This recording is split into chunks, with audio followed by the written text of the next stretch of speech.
Chapter 54. As soon as they were gone, Elizabeth walked out to recover her spirits, or in other words, to dwell without interruption on those subjects that must deaden them more. Mr. Darcy's behaviour astonished and vexed her. Why, if he came only to be silent, grave, and indifferent, said she, did he come at all? She could settle it in no way that gave her pleasure.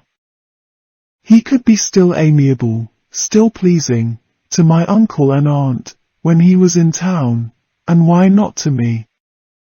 If he fears me, why come hither? If he no longer cares for me, why silent? Teasing, man! I will think no more about him. Her resolution was for a short time involuntarily kept by the approach of her sister, who joined her with a cheerful look, which showed her better satisfied with their visitors than Elizabeth. Now, said she, that this first meeting is over, I feel perfectly easy. I know my own strength, and I shall never be embarrassed again by his coming. I am glad he dines here on Tuesday. It will then be publicly seen that, on both sides, we meet only as common and indifferent acquaintance. Yes, very indifferent indeed, said Elizabeth, laughingly. Oh, Jane, take care. My dear Lizzie, you cannot think me so weak as to be in danger now. I think you are in very great danger of making him as much in love with you as ever. They did not see the gentleman again till Tuesday, and Mrs. Bennet, in the meanwhile, was giving way to all the happy schemes, which the good humour and common politeness of Bingley, in half an hour's visit, had revived. On Tuesday there was a large party assembled at Longbourn, and the two who were most anxiously expected, to the credit of their punctuality as sportsmen, were in very good time. When they repaired to the dining-room, Elizabeth eagerly watched to see whether Bingley would take the place, which, in all their former parties, had belonged to him, by her sister. Her prudent mother, occupied by the same ideas, forbore to invite him to sit by herself. On entering the room, he seemed to hesitate, but Jane happened to look round, and happened to smile. It was decided. He placed himself by her. Elizabeth, with a triumphant sensation, looked towards his friend. He bore it with noble indifference, and she would have imagined that Bingley had received his sanction to be happy, had she not seen his eyes likewise turned towards Mr. Darcy, with an expression of half-laughing alarm. His behaviour to her sister was such, during dinner time, as showed an admiration of her, which, though more guarded than formerly, persuaded Elizabeth, that if left wholly to himself, Jane's happiness, and his own, would be speedily secured. Though she dared not depend upon the consequence, she yet received pleasure from observing his behaviour.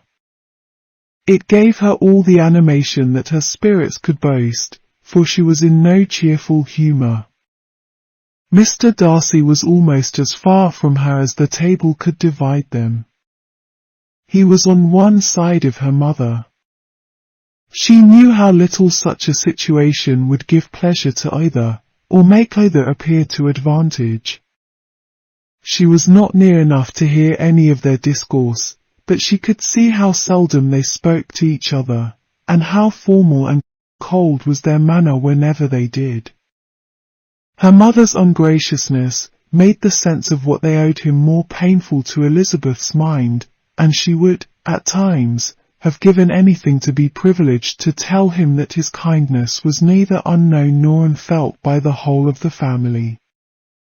She was in hopes that the evening would afford some opportunity of bringing them together, that the whole of the visit would not pass away without enabling them to enter into something more of conversation than the mere ceremonious salutation attending his entrance. Anxious and uneasy, the period which passed in the drawing-room, before the gentleman came, was wearisome and dull to a degree that almost made her uncivil. She looked forward to their entrance as the point on which all her chance of pleasure for the evening must depend. "If he does not come to me, then," said she, "I shall give him up forever." The gentleman came, and she thought he looked as if he would have answered her hopes, but, alas! The ladies had crowded round the table, where Miss Bennet was making tea, and Elizabeth pouring out the coffee, in so close a confederacy that there was not a single vacancy near her which would admit of a chair. And on the gentleman's approaching, one of the girls moved closer to her than ever, and said, in a whisper, "The men shan't come and part us, I am determined. We want none of them, do we?" Darcy had walked away to another part of the room. She followed him with her eyes, envied everyone to whom he spoke, had scarcely patience enough to help anybody to coffee, and then was enraged against herself for being so silly. A man who has once been refused. How could I ever be foolish enough to expect a renewal of his love? Is there one among the sex who would not protest against such a weakness as a second proposal to the same woman? There is no indignity so abhorrent to their feelings. She was a little revived, however, by his bringing back his coffee cup himself, and she seized the opportunity of saying, "Is your sister at Pemberley still?"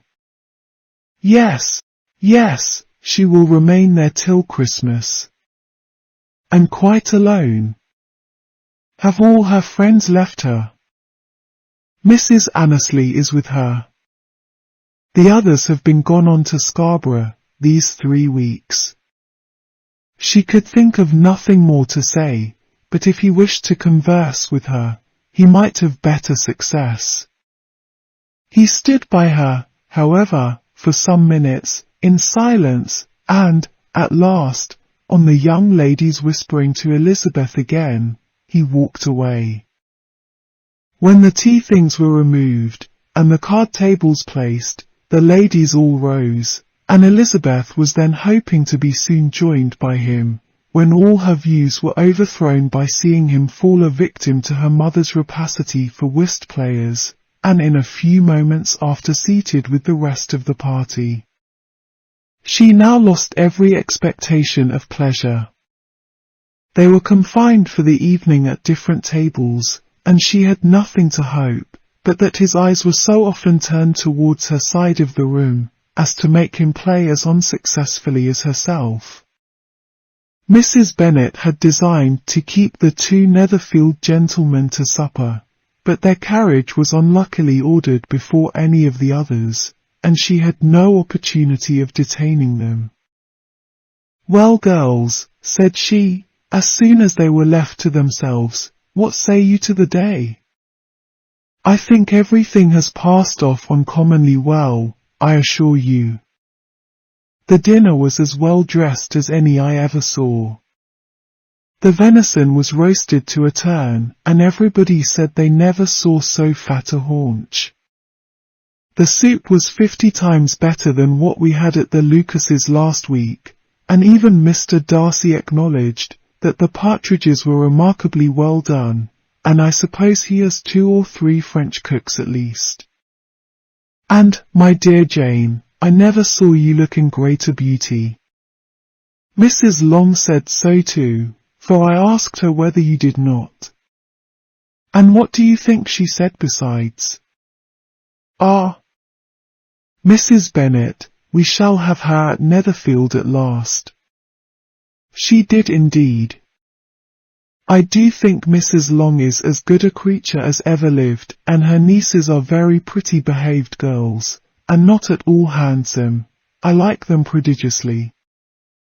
Mrs. Bennet, in short, was in very great spirits. She had seen enough of Bingley's behaviour to Jane, to be convinced that she would get him at last, and her expectations of advantage to her family, when in a happy humour, were so far beyond reason, that she was quite disappointed at not seeing him there again the next day, to make his proposals. "It has been a very agreeable day," said Miss Bennet to Elizabeth. "The party seemed so well selected, so suitable one with the other. I hope we may often meet again." Elizabeth smiled. "Lizzie, you must not do so. You must not suspect me. It mortifies me. I assure you that I have now learnt to enjoy his conversation as an agreeable and sensible young man, without having a wish beyond it. I am perfectly satisfied, from what his manners now are, that he never had any design of engaging my affection. It is only that he is blessed with greater sweetness of address, and a stronger desire of generally pleasing, than any other man." "You are very cruel," said her sister. "You will not let me smile, and are provoking me to it every moment. How hard it is in some cases to be believed, and how impossible in others. But why should you wish to persuade me that I feel more than I acknowledge? That is a question which I hardly know how to answer. We all love to instruct, though we can teach only what is not worth knowing.